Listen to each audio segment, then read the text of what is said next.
Boa noite a todos, graça e paz. Louvamos ao Senhor a oportunidade que Ele nos dá de podermos juntos estudar a palavra de Deus.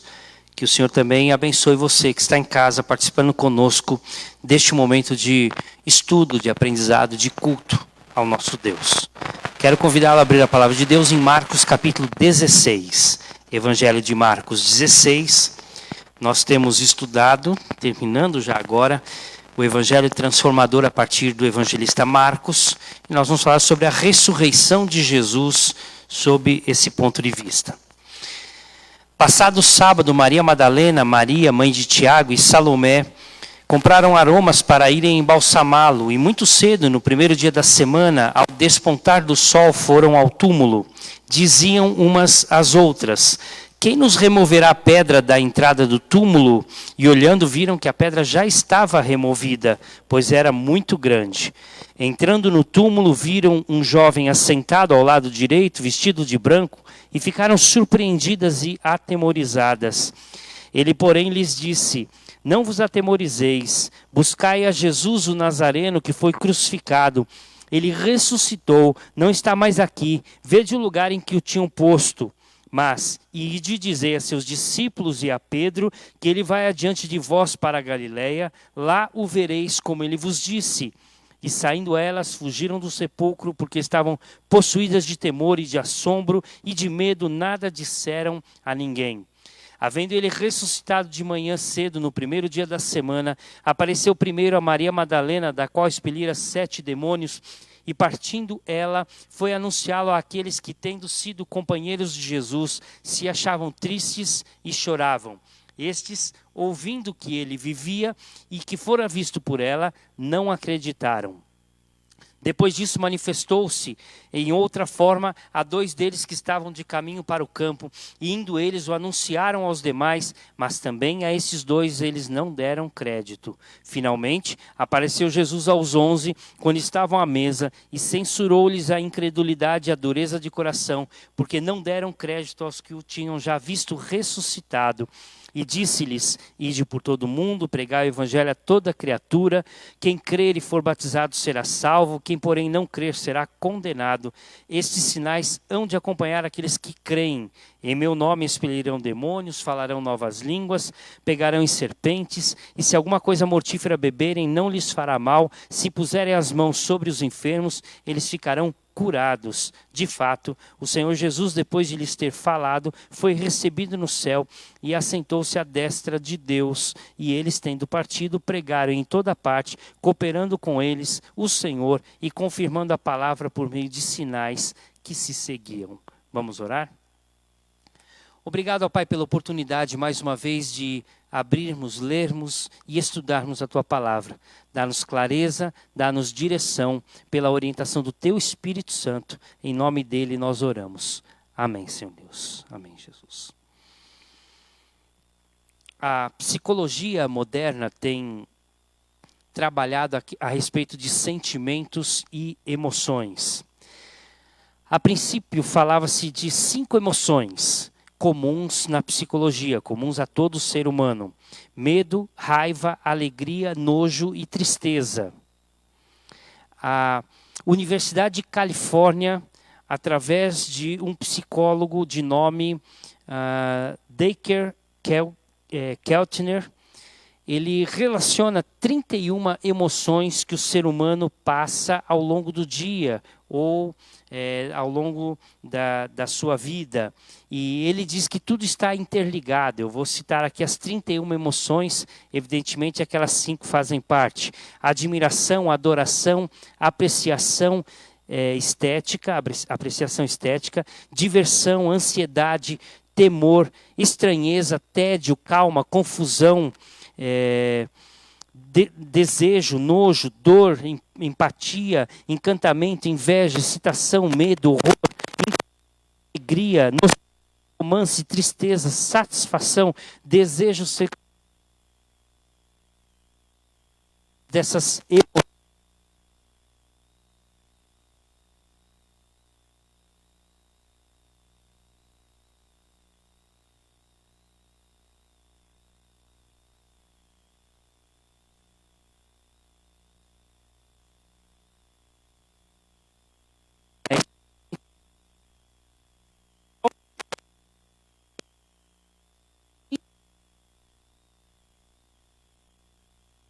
temos essas emoções.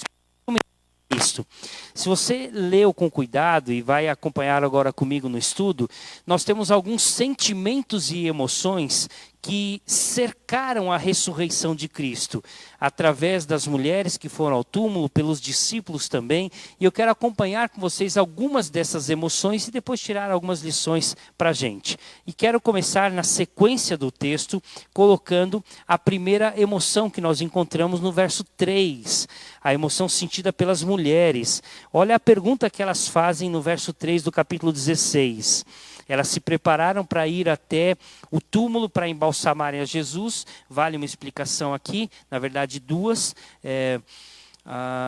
A questão de embalsamar não significa aquele tipo de embalsamento que nós vemos nos egípcios, naquelas múmias dos faraós, com a ideia de perpetuar, ou seja, que as múmias ficassem para sempre, e algumas estão até preservadas, né?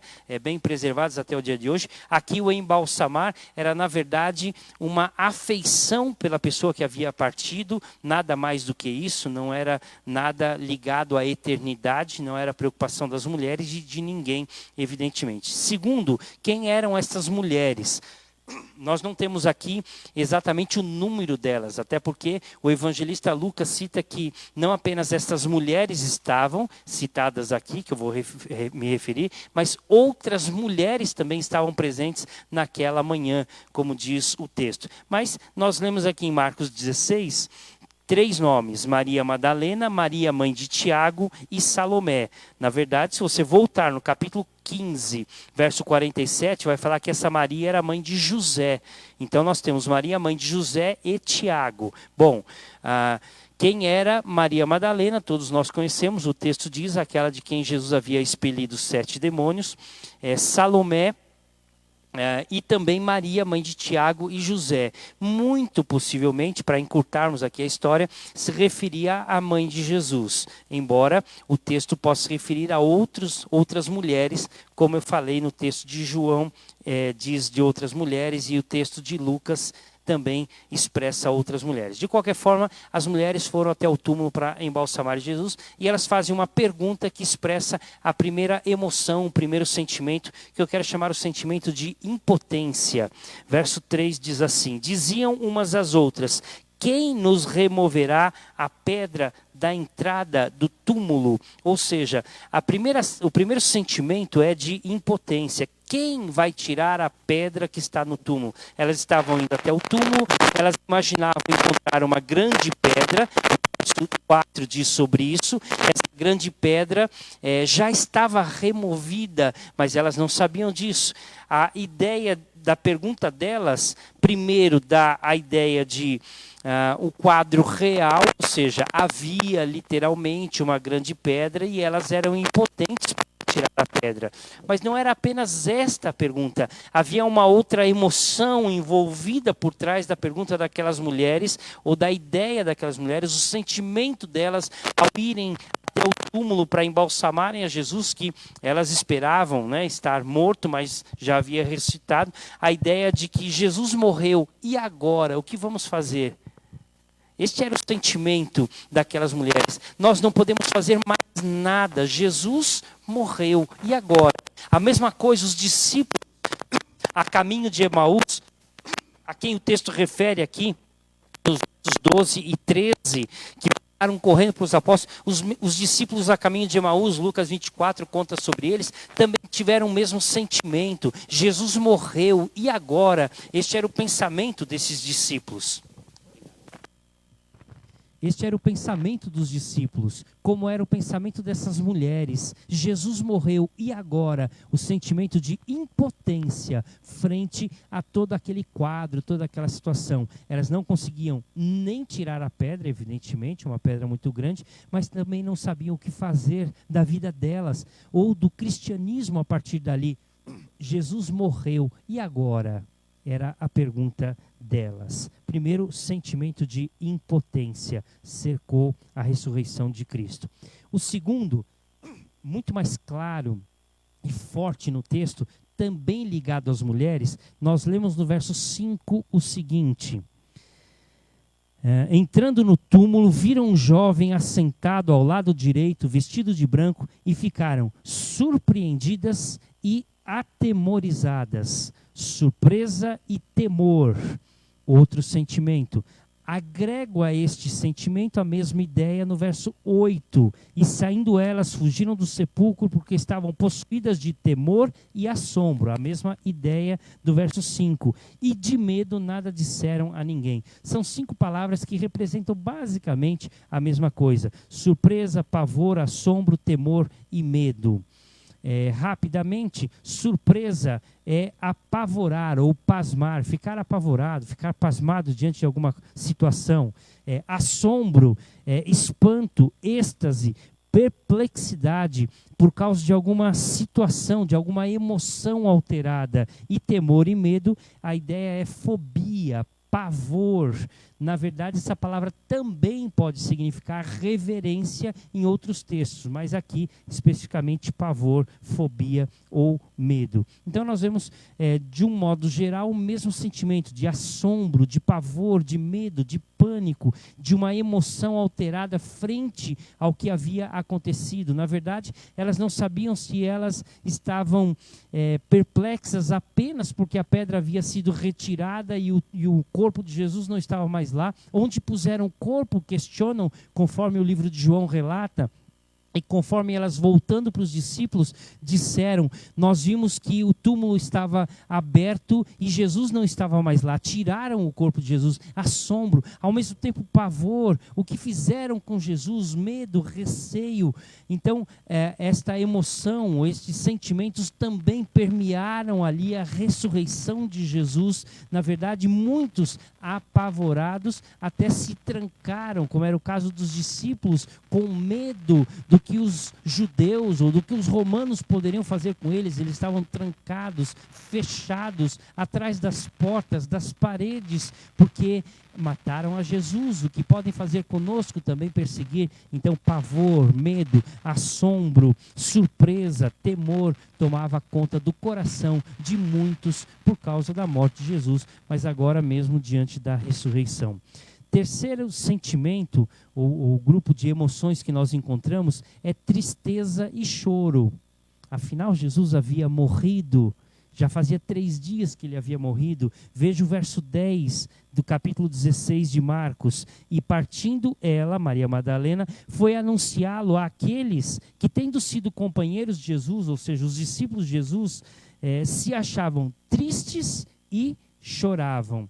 A tristeza aqui é o lamentar pela morte de um amigo, é a dor do luto, da perda, é a tristeza da partida de alguém. E o choro é a ideia de soluçar ou lamentar em voz alta. Afinal, todos nós choramos frente à partida de um ente querido, de um amigo muito próximo, muito íntimo. O choro é natural, o luto é natural. Às vezes a Bíblia até chega a relatar dos dias de luto, 7 dias de luto, ou até mais, dependendo da morte de um rei, de uma personalidade, de um profeta, de um homem de Deus, de um servo do Senhor. E aqui não poderia ser diferente. Os discípulos estavam em luto, porque Jesus havia morrido. É triste para nós pensarmos, embora não estejamos aqui para tirar pedra nos discípulos, porque qual seria a nossa reação se nós estivéssemos presentes também naqueles acontecimentos, mas é triste a gente pensar que Jesus vinha alertando aos discípulos, principalmente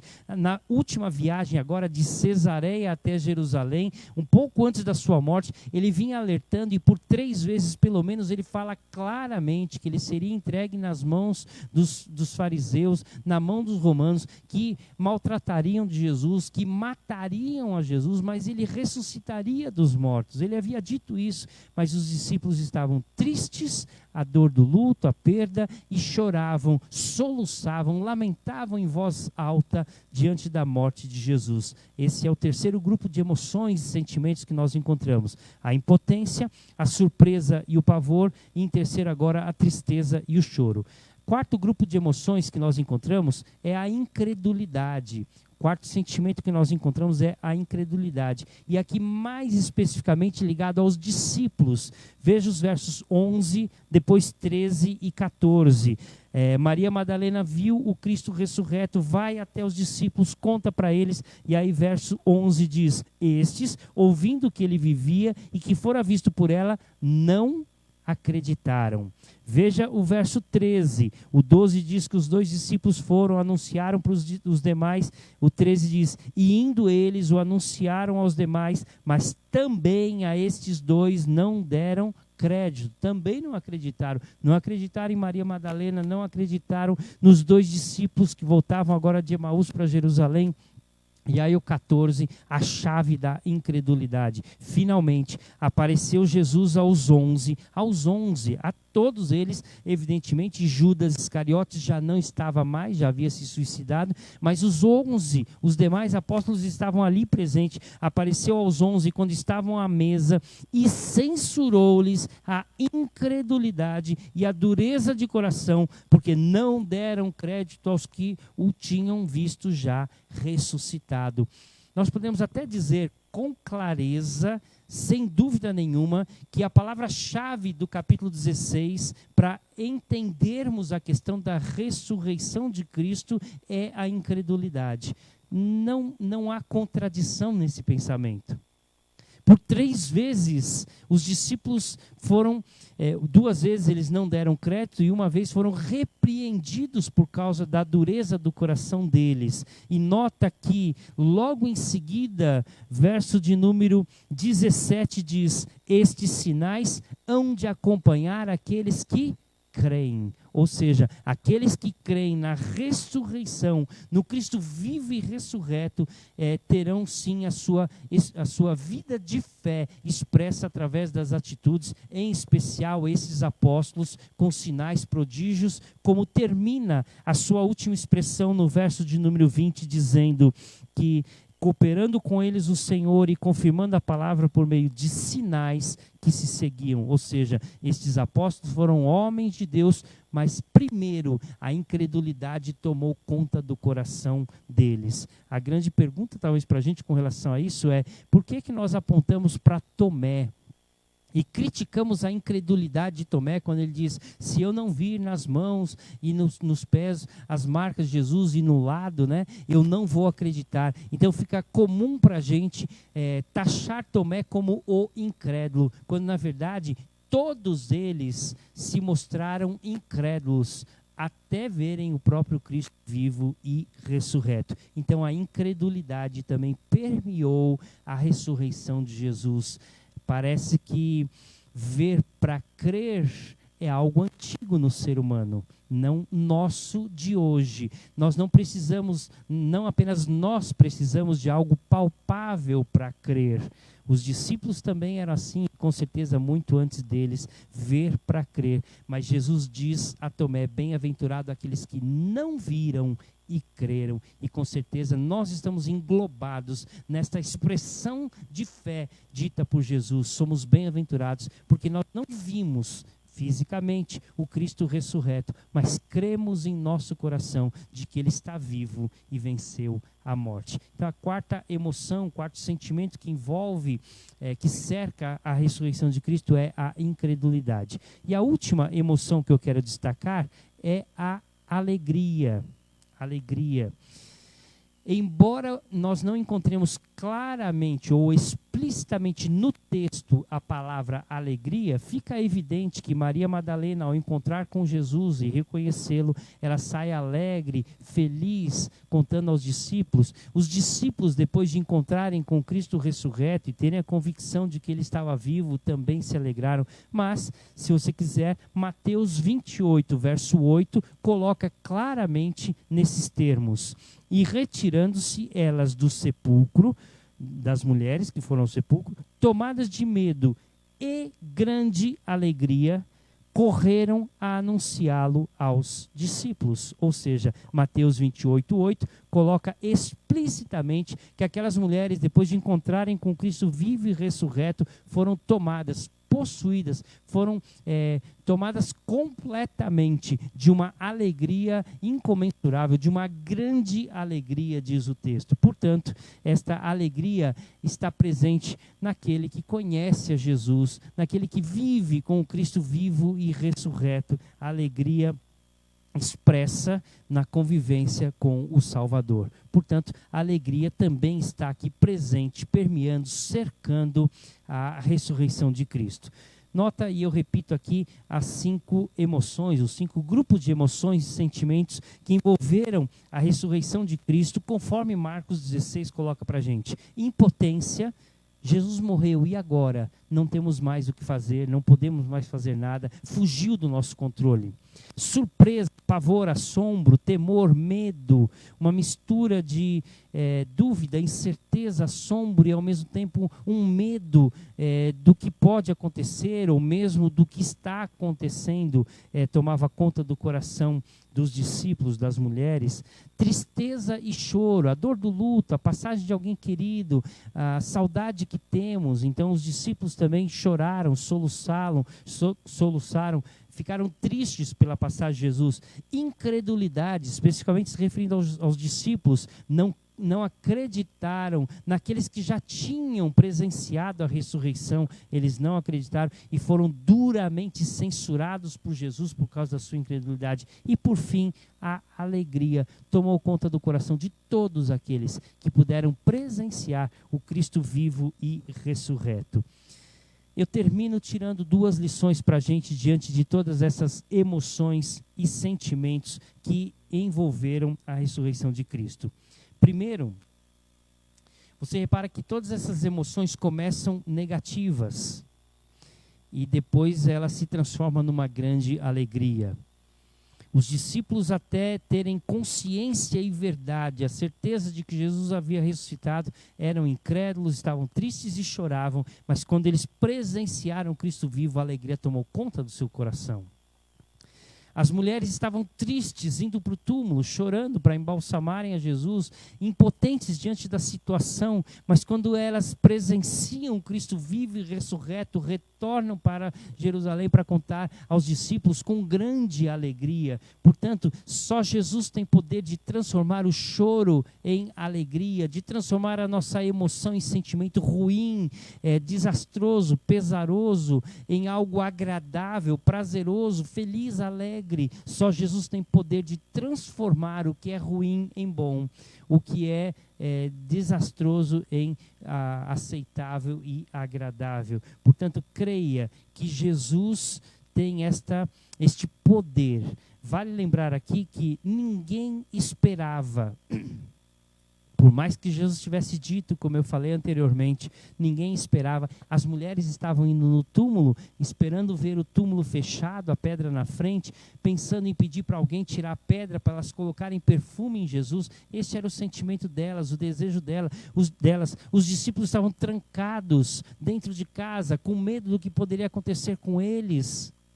Ou seja, ninguém esperava. As emoções e sentimentos eram ruins, mas tudo se transformou quando encontraram com Cristo vivo e ressurreto. Então essa é a primeira lição que eu gostaria de deixar para todos nós.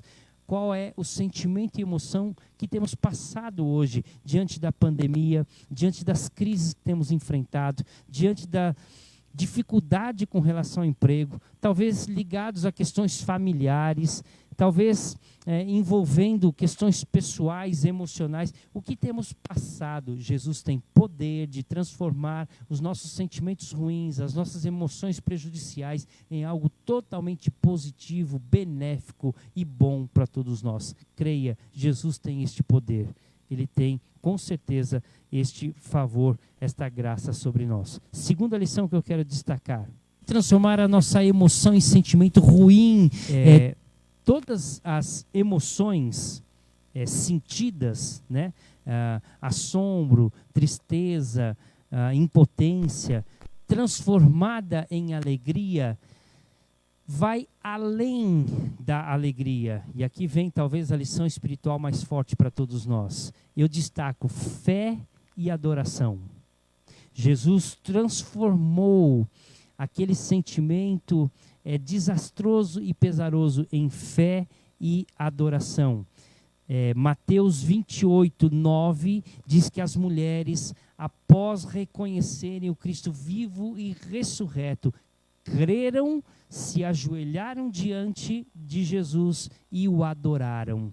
Portanto, fé e adoração estão presentes também no coração daquele que crê, que é aquele que vive e convive com o Cristo ressurreto e vivo. A primeira lição é: Jesus tem poder de transformar os nossos sentimentos negativos em algo alegre e positivo. A segunda lição é: quando eu encontro com Cristo vivo e ressurreto, eu passo a crer em Cristo como meu Senhor e Salvador e também adorá-lo como o meu Redentor, o meu Salvador.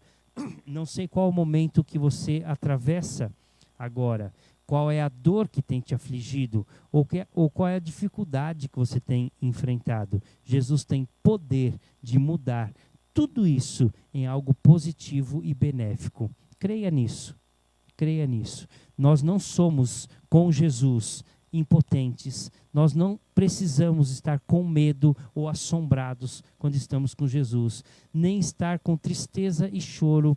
Pode durar uma noite, sim, mas a alegria vem pela manhã. Não vivemos na incredulidade e na incerteza. Pelo contrário, alegria, fé e adoração tomam conta do coração daquele que crê num Cristo vivo e ressurreto e, com certeza, convive com esta presença especial do Salvador e Senhor em sua vida.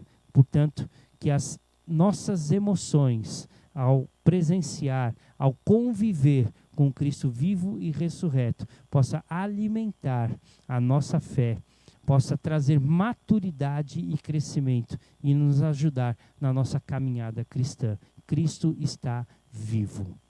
Cristo está vivo. Não procure entre os mortos aquele que está vivo. Ele não está preso num crucifixo e nem está esquecido num túmulo gelado, mas ele está vivo eternamente como Senhor, Redentor, Rei soberano sobre todas as coisas. Que este Jesus vivo habite seu coração e abençoe a sua vida. Vamos orar? Obrigado, Deus, porque temos a certeza de que o Senhor está vivo. Podemos sentir isto, testemunhar isto, e temos provas claras e evidentes de que o Senhor responde às nossas orações, de que o Senhor transforma o pecador arrependido, de que o Senhor nos salva do pecado e nos livra da morte. Não há provas mais contundentes e categóricas do que esta. E isso transforma a nossa vida por completo. Transforma as nossas emoções, os nossos sentimentos. E agora, Pai, temos a convicção de que em Cristo Jesus somos novas criaturas. Deus, se alguém hoje, ouvindo esta mensagem, ainda não tomou essa decisão por Cristo, possa experimentar desta mesma fé e ter o sentimento de adoração, como nós temos também. Deus, cuida da nossa semana, abençoa cada um de nós, na nossa vida em família, no nosso trabalho, na nossa vida pessoal, na nossa vida na sociedade. Nos dê a graça de servir ao Senhor com alegria e dedicação. É a nossa oração em nome de Jesus. Amém. Que Deus abençoe a sua vida e família. Um abraço para todos.